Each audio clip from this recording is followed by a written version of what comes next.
નમસ્કાર વિદ્યાર્થી મિત્રો, ફરી એક વખત સ્વાગત છે આપણી આ ચેનલ રોશન કોચિંગ ક્લાસીસમાં. આજે આપણે જોવાના છે જ્ઞાન સાધના સ્કોલરશિપ પરીક્ષા 2024 ની અંદર વિષય વિજ્ઞાનનો ચેપ્ટર નંબર 3. ચેપ્ટર નંબર 1 અને ચેપ્ટર નંબર 2 નો વિડીયો આપણે અગાઉ મૂકેલો જ છે. તમે નિહાળ્યો હશે, જોયો હશે, શીખ્યા હશો. જો ન જોયો હોય તો અત્યારે જોઈ લો. દરેક ચેપ્ટરના આપણે મોસ્ટ આઈએમપી પ્રશ્નો તારવેલા છે. એના દરેક વિડીયો તમારી સામે આવી જશે. ચાલો તો જોઈએ. આજે આપણે વધારે સમય ન લેતા અને તમને થોડી માહિતી આપી દઉં. ભાઈ 90,000 રૂપિયા તમને સ્કોલરશિપ મળવાની છે. આ 90,000 મેળવવા માટે થઈને તમારે મહેનત તો કરવી પડશે. મહેનત કરશો, સારું મેરિટ આવશે તો તમને પણ આના હકદાર થશો. ચાલો તો વિભાગ બી વિજ્ઞાન ચેપ્ટર નંબર 3 કોલસો અને પેટ્રોલિયમ જોઈએ એના પ્રશ્નો.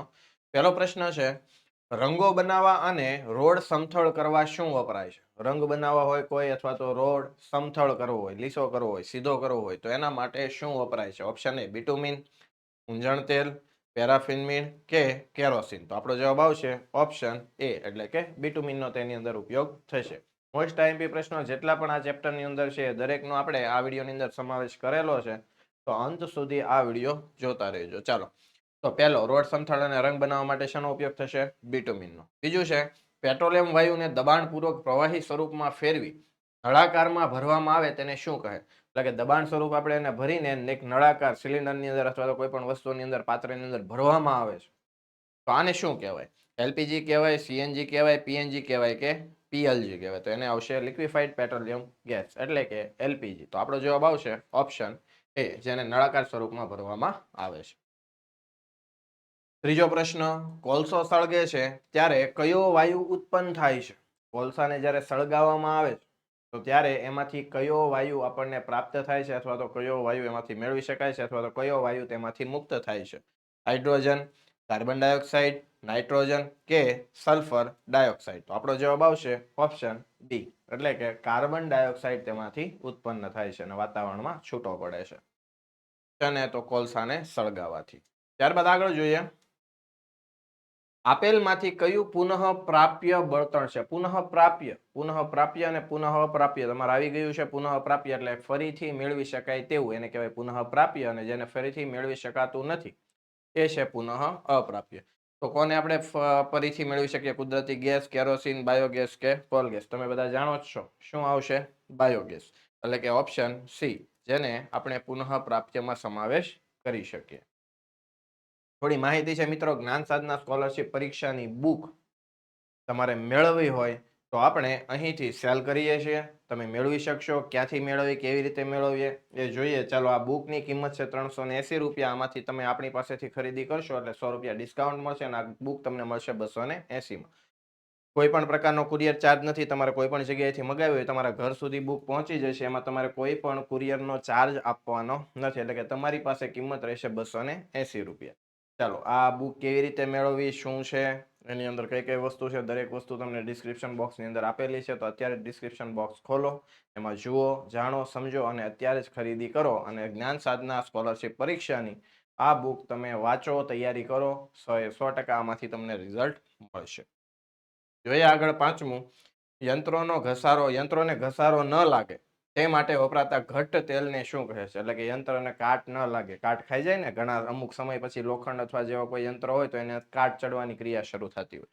તો આ કાટ ન લાગે, ઘસારો ન લાગે એના માટે તમે શું એને લગાવી શકો? તો ભાઈ બાયો ઓઇલ છે, મિશ્રિત તેલ છે, એરન્યુ તેલ કે ઊંજણ તેલ? આમાંથી તમે શેનો ઉપયોગ કરશો જેથી કરીને એને કાટ લાગશે નહીં? તો આપણો જવાબ આવશે ઓપ્શન ડી એટલે કે ઊંજણ તેલ. ઊંજણ તેલ એમાં ચડાવવાથી તેને કાટ લાગતો નથી.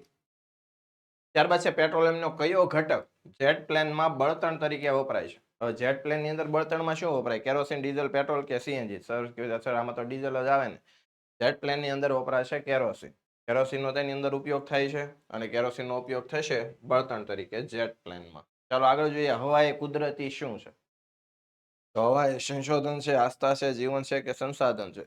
તો હવા એ કુદરતી આપણા માટે શું કહેવાય? સંસાધન. કુદરતી સંસાધન છે. આના વિશે તમે ઘણી વખત ચેપ્ટરની અંદર પણ આ વાક્ય ઘણી વખત આવી ગયું છે, તમને ખ્યાલ જ હશે. ત્યારબાદ જોઈએ આગળ આઠમું, પેટ્રોલિયમનું શુદ્ધિકરણ કરતા નીચેનામાંથી કયો ઘટક મળતો નથી? પેટ્રોલિયમ તમે શુદ્ધિકરણ કરો એનો તમે આખો એક ચાર્ટ જોયો હશે અથવા તો આકૃતિ સાથે પરીક્ષાની અંદર ઘણી વખત પૂછાયેલો છે સવિસ્તાર ઉત્તરની અંદર. તો પેટ્રોલિયમનું જ્યારે શુદ્ધિકરણ કરીએ ત્યારે એમાંથી આ ચારમાંથી કયો વાયુ નથી મળતો અથવા કોઈ વસ્તુ નથી મળતી? કુદરતી વાયુ ન મળે, ઊંજણ તેલ ન મળે, પેટ્રોલ ન મળે કે ડીઝલ ન મળે? તો આપણો જવાબ આવશે કુદરતી વાયુ. એમાંથી કોઈ કુદરતી વાયુ છૂટો પડતો નથી. બાકી ઊંજણ તેલ, પેટ્રોલ અને ડીઝલ તમે એની અંદરથી મેળવી શકશો. આગળ જોઈએ 9મું. ભારતમાં કુદરતી વાયુ ક્યાંથી મળી આવે છે? તો ભારતની અંદરથી કુદરતી વાયુ આપણને કયા વિસ્તારમાં મળે છે? મધ્યપ્રદેશ, ત્રિપુરા, દિલ્હી કે તમિલનાડુ? ક્યાંથી આપણને મળી આવે છે? ચાલો તો જોઈએ ઓપ્શન બી એટલે કે ત્રિપુરા. તો ત્રિપુરાની અંદર ઘણો જથ્થો છે જેમાં ભારતમાં કુદરતી વાયુ આપણને ત્યાંથી પ્રાપ્ત થાય છે. આગળ જોઈએ ફૂદા જીવાતોને દૂર રાખવા કયા પદાર્થનું મિશ્રણ વપરાય છે? ડામરની ગોળી, કાચની ગોળી, માટીની ગોળી કે ગ્રીસની ગોળી? તો ડામરની ગોળી જવાબ આવશે કે ભાઈ ફૂદા અને જીવાતોને જો તમારે દૂર રાખવી હોય તો તમે ડામરની ગોળીનો ઉપયોગ કરી શકો. આ પ્રશ્ન ઘણી વખત પરીક્ષામાં પૂછાયેલો છે, મોસ્ટ આઈએમપી પ્રશ્ન છે અને લગભગ આવતા આપણી જે પરીક્ષા છે એની અંદર પણ 99% તો આ પ્રશ્ન હશે.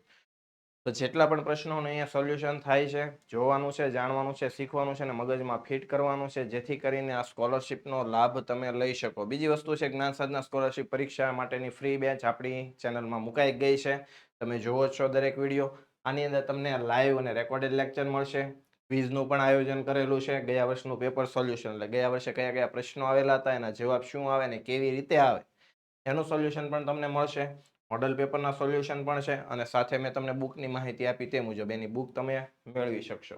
2 ભાગ છે મેટ અને સેટ. મેટની અંદર આવશે શ્રેણી, સંજ્ઞાઓનું સાંકેતિકરણ, વર્ગવારી, અંગ્રેજી ગુજરાતી શબ્દોનું તાર્કિક, અનુરૂપતા કસોટી, બૌદ્ધિક ગણિત અને વિવિધ આકૃતિઓ. આમાંથી કેટલાક પ્રશ્નો હશે. ત્યારબાદ સેટના પ્રશ્નો હશે, દરેક વૈકલ્પિક જ હશે. સેટની અંદર તમારે બધા વિષય આવવાના છે: ગણિત, વિજ્ઞાન, અંગ્રેજી, સમાજ, ગુજરાતી અને હિન્દી. તો દરેક ચેપ્ટરની એમાં તૈયારી તમારે સાથે સાથે કરવાની જ છે. તો આ રીતની તમારે તૈયારી કરવાની છે મિત્રો. આ પરીક્ષા તમારા માટે ખૂબ ઉપયોગી છે, જે તમને આર્થિક રીતે ભણવામાં સહાય કરી શકશે. તો ફરી આપણે મળીશું એક નવા વિડીયોમાં. આપ સૌએ વિડીયો જોયો, સાંભળ્યો, સમજ્યા તે બદલ આપનો આભાર. ધન્યવાદ.